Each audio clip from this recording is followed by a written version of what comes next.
वाहिगुरु जी का खालसा, वाहिगुरु जी की फतेह। कुछ दोस्तों ने मुझे ये सवाल काफ़ी बार किया है कि मैं बार बार ये कहता हूँ कि देहधारी गुरु की ज़रूरत नहीं, क्योंकि हमारे पास गुरु ग्रंथ साहब जी हैं। पर वह सभी दोस्त इस बात से सहमत नहीं। वह कमेंट करके लिखते हैं कि देहधारी गुरु के बिना हमें ज्ञान नहीं मिल सकता, मुक्ति नहीं मिल सकती, इसलिए देहधारी गुरु होना बहुत ही जरूरी है। और वह एक उदाहरण भी देते हैं कि जैसे अगर किसी को डॉक्टर, वकील या इंजीनियर बनना है तो उसे स्कूल कॉलेज जाना ही पड़ेगा, उसे गुरु से ज्ञान लेना ही होगा। तो संगत जी, मैं उनकी बात से बिल्कुल सहमत कि इंसान को अगर कुछ सीखना है तो उसे ज्ञान प्राप्त करने के लिए कहीं ना कहीं तो जाना ही होगा। पर मैं यह देखकर बहुत ही हैरान हो जाता हूँ कि जब कोई बच्चा कॉलेज में जाता है तो वह अपनी डिग्री 2 साल, 3 साल, 5 साल, जितने भी साल हो उसमें पूरी कर लेता है और फिर वह खुद डॉक्टर, वकील जो भी सब्जेक्ट उसने चुना है वह बनकर लोगों की सेवा करता है। परंतु जिन्होंने देहधारी गुरु धारण किया है, जो वहाँ ज्ञान लेने जाते हैं, वह ऐसा बिल्कुल नहीं करते। वह वहाँ से कभी बाहर नहीं आते, कभी प्राप्त किए ज्ञान से रब को नहीं पाते। वह तो उम्र भर के लिए देहधारी गुरु के पास जाते रहते हैं और अगर किसी कारणवश गुरु का देहांत हो जाए तो फिर वह किसी और देहधारी गुरु को ढूंढने लग जाते हैं। जबकि होना तो ये चाहिए था कि वह कुछ महीने या साल वहां जाए, वहां से आत्मज्ञान सीखें, फिर उस ज्ञान से मन में बसे रब को खोजें और उसको पाएं। पर ऐसा ना देहधारी के पास जाने वाला व्यक्ति करता है और ना देहधारी गुरु ऐसा करता है। गुरु साहब फरमाते हैं कि जिनका गुरु कच्चा हो, अंधा हो, उनके चेले भी वैसे ही होते हैं। गुरु साहब फरमाते हैं कि गुरु जिना का अंधुला, सिख भी अंधे कर्म करें। अर्थात कि जिनका गुरु खुद अंधा हो तो उनके चेले भी अंधे कर्म करते हैं। सो जब तक गुरु सही नहीं, चेले कहाँ से सही हो पाएंगे। इसी कारण वह दोनों ही मझधार में अटके रहते हैं। चेला पैसे देकर देहधारी गुरु की जरूरतें पूरी करता रहता है और देहधारी गुरु झूठ मूठ के मंत्र देकर उसकी मनोकामना पूरी करता रहता है। अगर पूरी ना हो तो लोग किसी और गुरु के पास चले जाते हैं। लेकिन एक सच्चा सिख इन सब से आजाद है। संगत जी, जो श्री गुरु ग्रंथ साहब जी को प्रेम करता है वह इन चक्रों में नहीं पड़ता। उसे किसी देहधारी गुरु की जरूरत नहीं होती, क्योंकि हमारा तो ऐसा गुरु है जो कभी मरता नहीं। वह कल भी था, आज भी है और सदा रहेगा। सतगुरु मेरा सदा सदा, ना आवे ना जाए। मेरा सतगुरु प्यारा गुरु ग्रंथ साहब जी सदा था, सदा रहेगा। वह आवागमन में नहीं है, वह तो सदा रहने वाला है और जो गुरु से जुड़ता है उसका आवागमन भी खत्म हो जाता है। सो सतगुरु जिसे श्री गुरु गोविंद सिंह जी ने गुरुगद्दी दी, श्री गुरु ग्रंथ साहब जी, वह सदा रहने वाले हैं और हमें गुरु जी ने इसी गुरु के साथ जोड़ा है। इसलिए संगत जी, हमें गुरु को तलाश करने की जरूरत नहीं, वह तो हमारे पास है ही।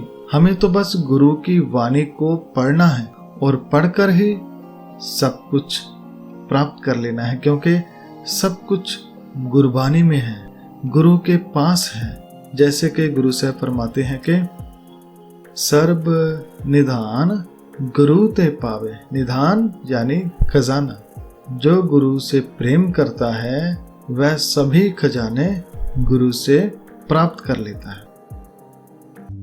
संगत जी, अब कुछ और बातें जो लोग कहते हैं उनके बारे में समझते हैं कि जैसे कुछ लोग कहते हैं कि ज्ञान लेने के लिए देहधारी गुरु की जरूरत है। कौन सा ज्ञान? अगर आप गुरबानी को पढ़ने के लिए ज्ञान लेने जाते हैं तो आप मुझे बताइए, क्या आपको पंजाबी या हिंदी भाषा में पढ़ना या सुनना नहीं आता? आता है, आप सबको आता है। इसलिए तो ये वीडियो आप सुन भी रहे हैं और देख भी रहे हैं। और गुरबानी भी तो वही भाषा में लिखी है जिस भाषा को आप रोज बोलते हैं, लिखते हैं, सुनते हैं। उसी में तो गुरु की वाणी लिखी है। एक बच्चा भी गुरबानी को पढ़ सकता है। हमें बस अक्षरों का जोड़ लगाकर पढ़ना है। गुरबानी में ऐसा कोई शब्द नहीं जो मुश्किल है।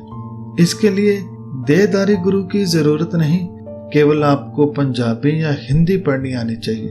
गुरबानी पढ़ेंगे तो हर तरह का ज्ञान खुद व खुद मन को हासिल हो जाएगा। जैसे कि गुरु साहब फरमाते हैं कि सतगुर है ज्ञान, सतगुर है पूजा। गुरबानी को पढ़ना, सतगुरु को समझना ज्ञान है। सतगुरु ही पूजा है। जब हम गुरु से मिल जाते हैं, गुरबानी को खोज खोज कर पढ़ने लग जाते हैं, तो गुरु हमें हमारे अंदर ही ज्ञान दिखा देता है, सच्चा ज्ञान। जैसे कि गुरु साहब फरमाते हैं कि अंतर तीर्थ ज्ञान है, सतगुर दिया बुझाए। असल ज्ञान कहाँ है? हमारे अंदर। हमारे अंदर ही ज्ञान रूपी तीर्थ है। इसे सतगुरु समझा देता है। संगत जी, हर तरह का ज्ञान, ध्यान, शक्ति किसी से ना ले सकते हैं, ना सीख सकते हैं। हमें खुद ही उसे खोजना है और पाना है। खोजने के लिए जो औजार चाहिए वह केवल गुरबानी है। जितना गहरा गुरबानी में जाएंगे उतना ही ज्यादा खजाना, उतना ही बड़ा खजाना प्राप्त करेंगे। कुछ लोग कहते हैं कि हम नाम लेने के लिए देहधारी गुरु के पास जाते हैं। संगत जी, गुरबानी में साफ साफ लिखा है कि नाम कोई व्यक्ति नहीं दे सकता, नाम केवल गुरु दे सकता है, यानी श्री गुरु ग्रंथ साहब जी। बिन सतगुरु दाता को नहीं, जो हर नाम दे आधार। सतगुरु श्री गुरु ग्रंथ साहब जी के बिना और कोई ऐसा नहीं जो नाम की दात दे सकता है। नाम का दाता केवल गुरु है। और संगत जी, अक्सर सुनने को मिलता है कि कुछ देहधारी गुरु नाम को कान में धीरे से बोलकर देते हैं। संगत जी, कान में बोल देने से या कागज पर लिख कर देने से नाम नहीं मिलता। नाम कोई ऐसी वस्तु नहीं जो किसी ने बोली और हमें मिल गई। नाम यानी परमात्मा, वो तो सबके अंदर होता है, हमारे अंदर होता है। उसे तो गुरबानी पढ़कर हमारे अंदर जो बुराई की मैल है उसको गुरबानी से धोकर उस रब को, उस नाम को ढूंढना पड़ता है। जैसे गुरु साहब फरमाते हैं कि सतगुर मिले तन पाया, हर नामा हृदय संभाल। श्री गुरु ग्रंथ साहब जी से जब मन मिल जाता है तो वह नाम को पा लेता है। और जब वह दिल में छुपे परमात्मा के नाम को पा लेता है, फिर वह सदा उसे संभाल कर रखता है। संभालने का अर्थ है कि वह सदा सच्चा, वह रब के हुक्म में रहकर जीवन गुजारता है। कुछ लोग कहते हैं कि हमें गुरबानी के अर्थ नहीं पता, इसलिए देहधारी गुरु की जरूरत है। संगत जी, आजकल हर तरह की किताब मिल जाती है जिसपे गुरबानी के अर्थ होते हैं। और अब तो YouTube और ऐप्स में भी सब कुछ मिल जाता है।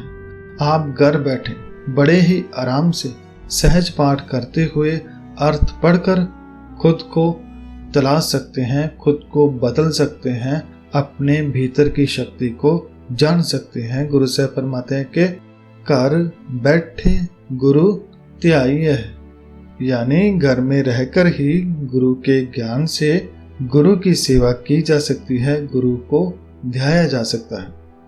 एक जगह और गुरु साहब फरमाते हैं कि करे अंदर सब वक्त है, बाहर किछ नाही, अर्थात कि सब कुछ हमारे अपने घर यानी हमारे मन में है, हमारे भीतर है। हर खुशी, सुख, आनंद वही है, बाहर नहीं। कुछ लोग देहधारी गुरु के पास सुख लेने जाते हैं। वह सोचते हैं कि जीवन में दुख है, तकलीफ है, इसलिए जब वे वहां जाएंगे तो उन्हें सुख मिलेगा, आनंद मिलेगा।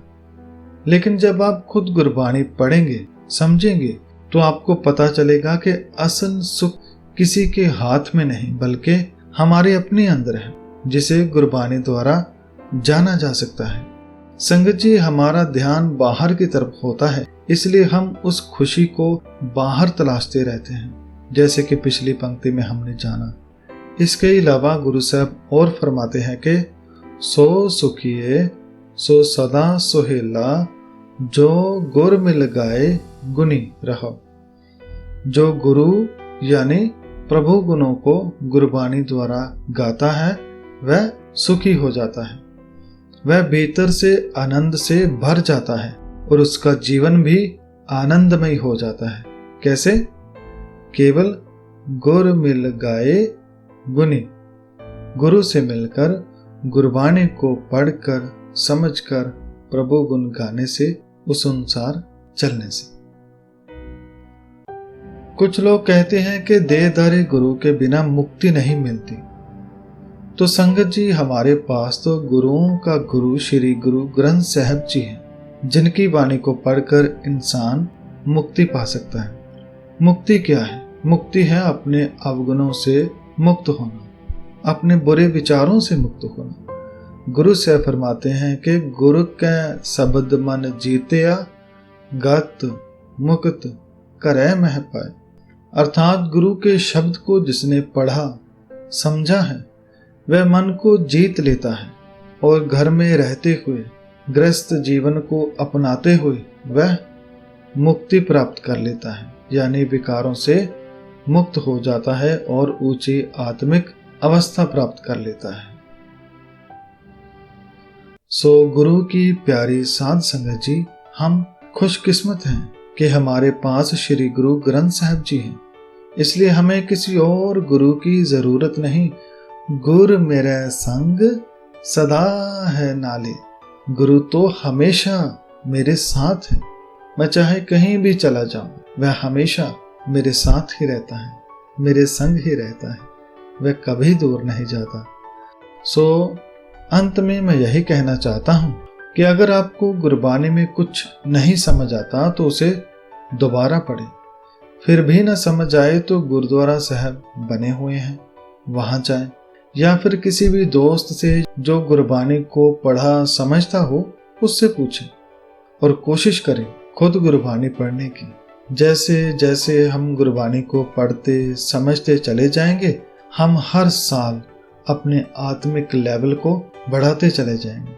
हमारी सोच ऊंची होती चली जाएगी और हमें समझ आती जाएगी कि मेरा यहाँ आने का क्या मकसद है, मैं यहाँ क्यों हूँ, मुझे क्या करना है, मेरी असल खुशी कहाँ है, नाम कहाँ है। सब कुछ गुरु से, गुरबाणी से पता चल जाएगा।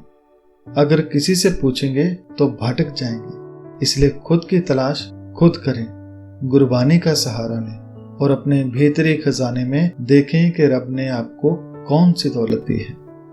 सो अंत में मैं साहिब श्री गुरु ग्रंथ साहब जी, हमारे प्यारे गुरु का बहुत बहुत धन्यवाद करता हूँ, जिन्होंने हमें इतना सारा ज्ञान दिया, हमें प्यार दिया। और आप सभी का भी धन्यवाद वीडियो को सुनने के लिए। हुई तमाम गलतियों की मैं क्षमा चाहता हूँ। वाहिगुरु जी का खालसा, वाहिगुरु जी की फतेह।